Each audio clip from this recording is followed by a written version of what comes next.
की सांस ना फूले नहीं, आप खुल के हंस सकते हैं, उसका कोई अलग से पैसा नहीं लगेगा, जो आपने दिया है उतना ही लगेगा। हंसी की बात पे हंसना चाहिए, नहीं हंसने की बात पे नहीं हंसना चाहिए। कहते हैं कि आपने कभी किसी गधे को हंसते हुए देखा है? नहीं।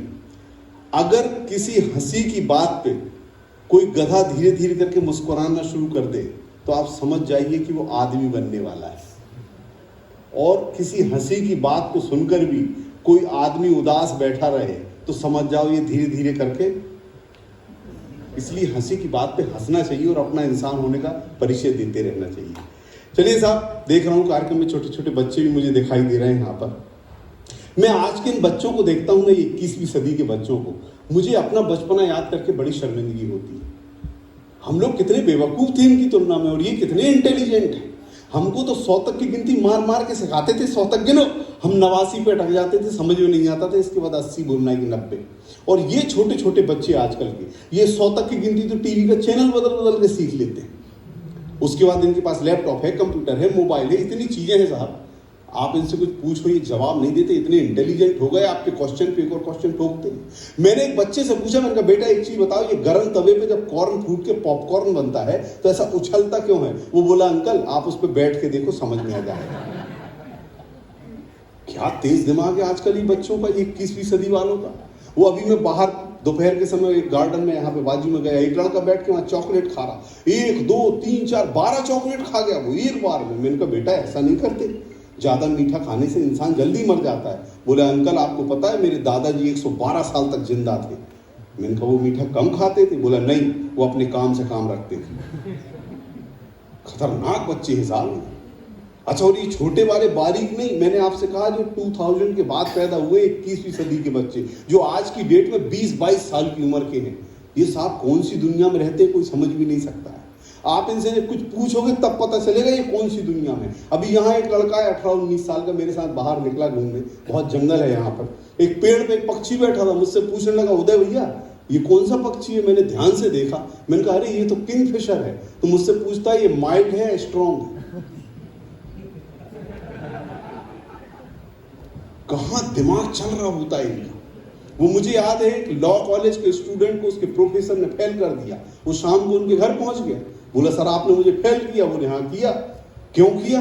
बोले भाई तुम्हारे जवाब मुझे ठीक नहीं लगे तो मैंने कर दिया। बोले ऐसी बात नहीं है सर, आप मेरे छोटे छोटे 3 सवालों के जवाब दे दो, मैं मान लूंगा आप बहुत इंटेलिजेंट हो, मैं बेवकूफ हूँ, मैं एक्सेप्ट करूंगा कि मैं फेल हो गया हूँ। बोले पूछो। बोले सर आप मुझे ये बताओ वो क्या है जो लीगल है मगर लॉजिकल नहीं है? लॉजिकल है तो लीगल नहीं है, और ना फिर वो लीगल है ना लॉजिकल है। सर बोले यार ऐसा क्या होगा? बोले या तो जवाब दो या पास करो। बोले जवाब तो मुझे नहीं पता, मैं तुमको पास किया। ठीक है। अगले दिन प्रोफेसर साहब ने अपनी क्लास में ट्राई किया। बोले बच्चों कौन बताएगा मेरे छोटे छोटे 3 सवाल हैं वो क्या है जो लीगल है तो लॉजिकल नहीं है, लॉजिकल है तो लीगल नहीं है, ना लीगल है ना लॉजिकल है बाद में। तो एक लड़का बोला सर मैं बताता हूँ। अब आप देखो क्या तेज दिमाग है बच्चों का। वो बोला सर ऐसा है कि इस साल आप रिटायर होने वाले, आपकी उम्र लगभग 60 साल है, पिछले साल आपने एक 24 साल की लड़की से शादी की है, ये लीगल तो है मगर लॉजिकल नहीं। अब वो लड़की एक लड़के से प्यार करती है, ये लॉजिकल है मगर लीगल नहीं।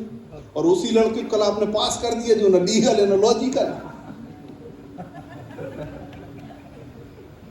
अच्छा, ये बच्चों का जो दिमाग इतना तेज हो रहा है उसका कारण क्या है?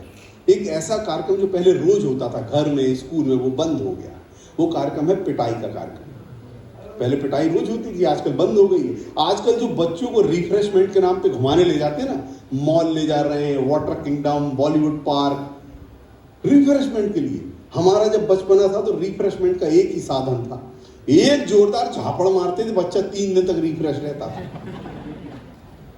3 दिन तक वो अपने मम्मी पापा के आसपास भी नहीं फटकता था, दूर से ही निकलता था। और अभी तो बच्चों को क्या सुविधाएं मिल रही हैं। नए बच्चों को मैं देखता हूँ, अरे वाह ऐसी सुविधाएं मिल रही हैं बच्चों को, उनको देख के मन करता है जल्दी मरो फिर से पैदा हो ताकि अपने को भी मिले, क्योंकि अपने को तो मिली नहीं सुविधा।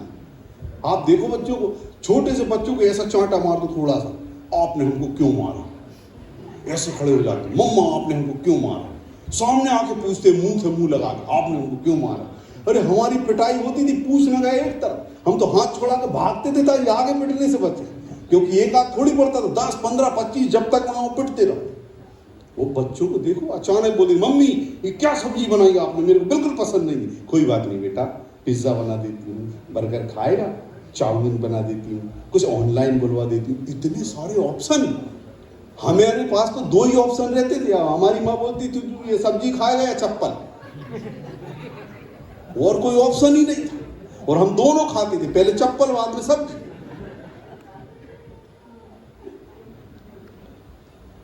ऐसा लग रहा है मैं आप लोगों की कहानी आपको ही सुना रहा हूं। ये अलग बात है कि मेरी अपनी कहानी है। रिएक्शन तो ऐसे ही आ रहा है। क्या गजब का। आप देखो बच्चों, छोटे छोटे बच्चों को माँ बाप तैयार करते हैं, यूनिफॉर्म पहनाएंगे, शूज पहना रहे, सॉक्स पहना रहे, तैयार करके और बैग टांग के उनका लंच बॉक्स उसमें भर के ले जाके हाथ पकड़ के स्कूल की वैन में, बस में बैठा के ऐसे बाय करते हैं जैसे वो जंग लड़ने जा रहे हैं। एक हम स्कूल जाते थे, रोज थप्पड़ खा के स्कूल जाते थे डेली, और जिस दिन थप्पड़ नहीं पड़े हम समझ जाते थे आज संडे। फिक्स था ये।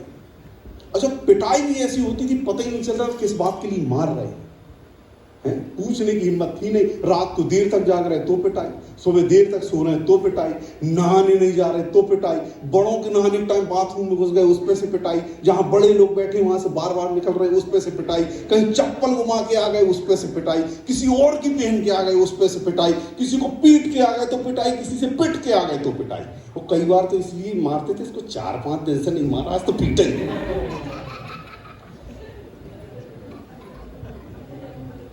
ये देखो, ये बेटा ये सब आपके साथ नहीं हो रही, पापा के साथ हुआ है।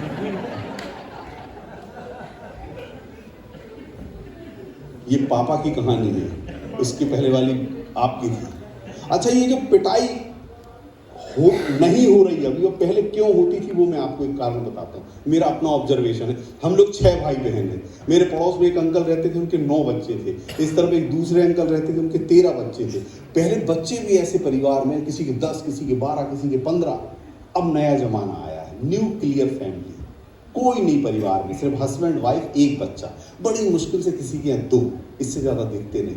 अब आप देखो, सुबह सुबह हस्बैंड तैयार होके बैग टांग के लंच बॉक्स उसमें रख के जैसे ही ऑफिस के लिए निकलता है, उसका वो एक बच्चा आके खड़ा हो जाता, पापा मुझे गाड़ी पे बिठा के घुमाओ। उसको गाड़ी पे बिठाते, एक राउंड मारते, एक चॉकलेट देते, छोड़ देते। अब आप इमेजिन करो जिसके 10 बच्चे हों, वो ऑफिस के लिए निकला हो और वो 10 के 10 लाइन से खड़े हो, वो सब बोल रहे हैं पापा हमें घुमाओ। अब क्या करेगा ये आदमी? अगर ये सबको घुमाने बैठ जाए, इसका लंच टाइम तो यही हो जाएगा, वो टिफिन उसको यही खोल के खाना पड़ेगा। तो उसका एक मैनेजमेंट का तरीका था। जैसे ही पहले बच्चे ने बोला पापा हमें घुमाओ, वो उसको एक झापड़ मारता तो बाकी के दौड़ के अंदर चले जाते थे। इसलिए पहले पिटाई होती थी। अच्छा, और आज के बच्चों को तो कोई मार ही नहीं सकता, मैं गारंटी दे रहा हूं, कोई नहीं मार सकता। कारण ये 2 साल के होते मासूम, 2.5 साल के, खुद का नाम बोलना नहीं आता, उनका स्कूल में नाम लिखा देते। उनकी पीठ पे एक बैग, उसमें कापी, किताबें, पानी की बोतल, लंच बॉक्स, जितना वजन खुद का नहीं उतना बच्चे बैग का वजन। अब उस बैग को पीठ पे लाद के वो ऐसे चलता है जैसे वो अनाज मंडी का मजदूर बोरा लेके जा रहा हो। उसके बाद ये बच्चा 90+ मार्क्स लाता है और टेंशन की जिंदगी जीता है। 96% आए, टेंशन में बैठा ही 96 को देख के डरता हूं कि भगवान ये मेरी औलाद कहीं कुछ कर ना ले। अभी बच्चों का क्या हाल हो गया। ये 90+ मार्क्स ला के टेंशन लेते। मेरे भतीजे के 98% आए, वो टेंशन में था। मैंने कहा क्या हुआ बेटा? बोले चाचा 98% आए। अरे मैंने कहा बेटा जितने नंबर ला के तू टेंशन ले रहा ना, इतने में तेरा बाप और मैं दोनों मिलके पास होते थे। हमारे तो आते ही थे 48-49%, और हम उसमें खुश, परिवार वाले खुश, मोहल्ले वाले खुश, किसी को कोई परेशानी नहीं।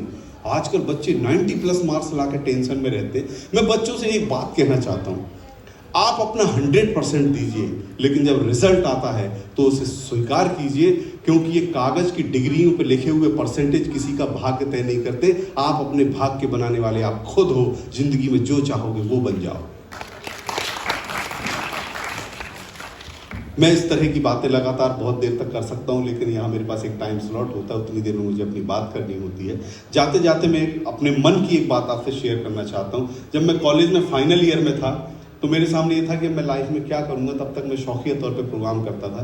तब एक बहुत बड़े दार्शनिक, एक संत की मैंने 2 लाइन सुनी। उन्होंने कहा, जब आप हंसते हैं तो आप ईश्वर की प्रार्थना करते हैं, जब आप दूसरों को हंसाते हैं तो ईश्वर आपके लिए प्रार्थना करता है।